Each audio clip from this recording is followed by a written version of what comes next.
Hi, this is Maria Holmes, your BA 101 distance learning instructor, and welcome to How to Read Your Textbook and Still Have a Life. We have a lot of reading to do in this course, and the tips that I'm going to share with you will help you to make the most out of your time so that you have time for everything else.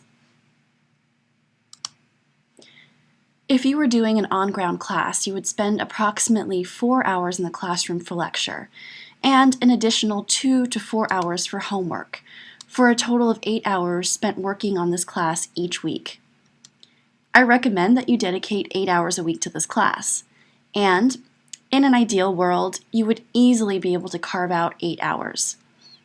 And while 8 hours is optimal, I'm a realist and know that sometimes life gets in the way. You get sick, your kids get sick, you have to pick up an extra shift at work. I've been there and I totally understand. So, what happens? You look at the small amount of allotted time left in your week to dedicate to schoolwork, and you spend it doing graded assignments instead of reading, because reading isn't graded. I know this because I've done it. As an undergrad, I did this a lot, and I know that I would have been better off simply just doing the reading. It would have helped me to understand the basic concepts much better, and it would have saved me time in the long run. One of my professors explained a few techniques to read textbooks more effectively, and it helped immensely. So I'd like to share that technique with you and a few other things that I've learned along the way. Before we open the book, we have to set ourselves up for success. Here are some tips to help you get the most out of your time. First, determine your optimal work time. Each of us works on a different sleep-rest work cycle. Some of us are morning people, and some of us are night owls. Pay attention to your work patterns. Is there a time of day in which you get the most amount of work done in the least amount of time? For me, it happens to be first thing in the morning after a decent night's sleep. While I may be awake at 9:30 or 10 o'clock at night, I'm not very effective. I'll try to stay up and work on the computer, and then I'll realize that it's taking me 30 minutes to write a 4-line email that should have taken just 5 minutes. I'm simply struggling too much to concentrate, and I'd be better off just doing something else, like relaxing or going to sleep. So the link below is a short article that discusses how to be more productive in general. And I realize that you can't actually click on this link in this YouTube video, but the clickable link will be available to you on D2L under Content, Introductions, and Overview. So I found it really helpful, and hopefully you will too. Did you know that you can train your body and mind to be ready to learn or be creative practically on demand? Most writers and creative types use this technique to produce work.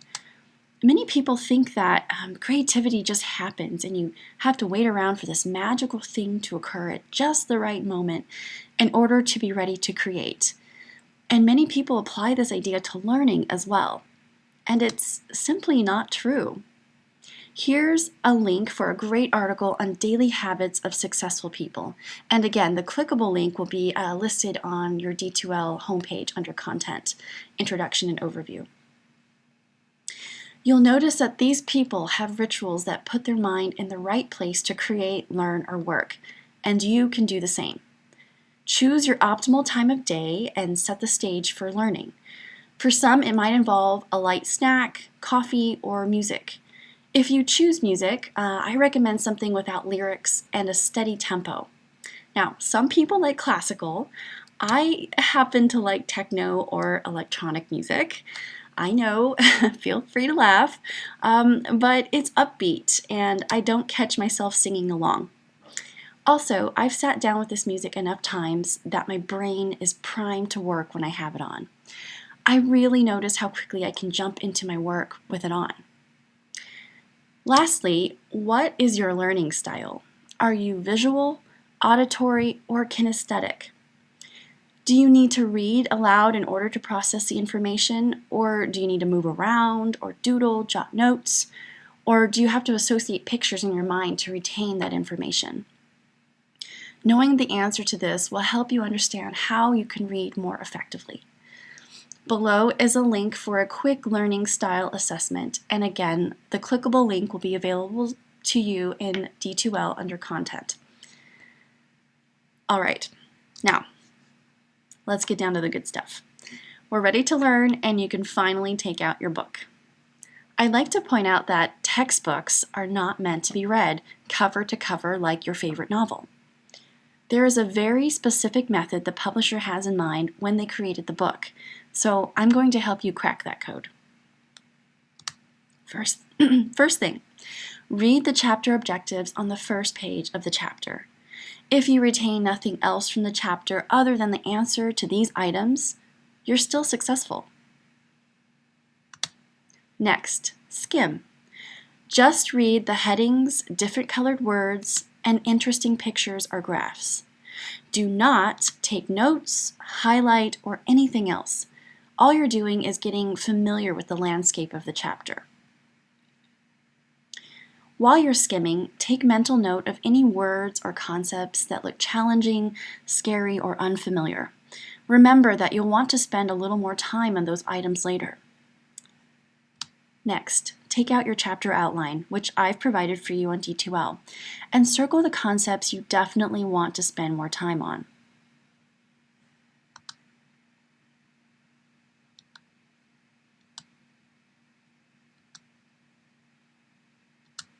Next, you're going to start reading your chapter. As you go through the chapter, you'll see that the publisher has printed a number that corresponds to your chapter objectives right next to the section that contains the answer to that objective. Use it to help guide your reading. For example, Objective 2 is define business and identify potential risks and rewards. So I will read the following sections specifically looking to answer those questions. Take notes or highlight while you do this, either on your outline, notebook, or directly in the book if you wish. And do this for every objective. Next, go back and spend more time on the sections you found challenging. These are the ones you circled on your outline. Read these sections completely and take note of case studies, pictures, and vocabulary. Lastly, go back through the chapter one more time and let your curiosity guide you. Spend more time on pictures, graphs, case studies, or anything else that catches your attention. And this part's really important. Take a break. After a break, or maybe the next day, simply turn to the back of the chapter and look at 3 things: summary, key terms, and review questions. Skim the summary to make sure you caught all of the answers and concepts during your reading. Skim the key terms to see if anything looks unfamiliar. If you are unable to identify or define any of those terms, go back into the chapter to find the definition. Last, if you really want to secure this knowledge in your head, pick 5 questions and answer them to yourself, of course, or to your cat or whoever's listening. This deeper level of thinking required to answer the questions really helps the information to stick in your brain. It's much better than rote memorization that you store temporarily and then you just simply forget after the test is over. By analyzing, defining, creating, and evaluating, you will help your brain to retain the information you just read. You will help yourself take your learning from passive to active. Okay. One more time, here's a quick recap of the tips I mentioned in this video lecture. First, prime your brain to learn. Next, read the chapter objectives. Skim, only looking at major headings or highlighted words, getting a general layout of the chapter. Next, take note of unfamiliar items. Either circle them in the book, write them down in a notebook, or circle them on your outline. Read, looking for your chapter objectives and looking for the answers to those objectives.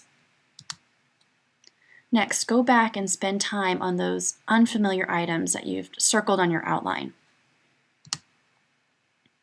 Then go back into the chapter one more time, letting your curiosity guide you. Look at the case studies, pictures, graphs, anything that really catches your attention. Take a break, and then go back and look at the 3 things at the back of the book: the summary, key terms, and questions. Okay, so I hope you found this lecture helpful and that you're able to use some of the tips to make the most out of the time that you have to read. Okay, I will see you all in D2L, and please feel free to send me comments or questions about any of these reading tips. I will see you all later.